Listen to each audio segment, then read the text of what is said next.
59.1. Poprvé, Klop.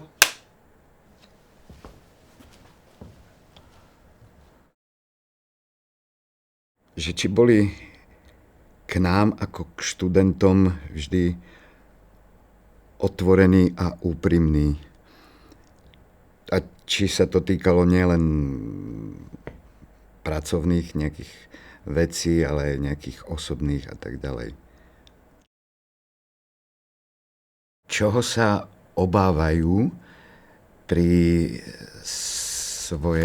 svojom nástupe vlastne do profesionálnej kariéry, okrem nejakých finančných a existenčných problémov, že čoho sa obávajú pri svojej práci a z čoho každopádne nechcú zľaviť, že to je vlastne nejaká čiara, za ktorú by nešli, že kde majú nastavené tie hranice.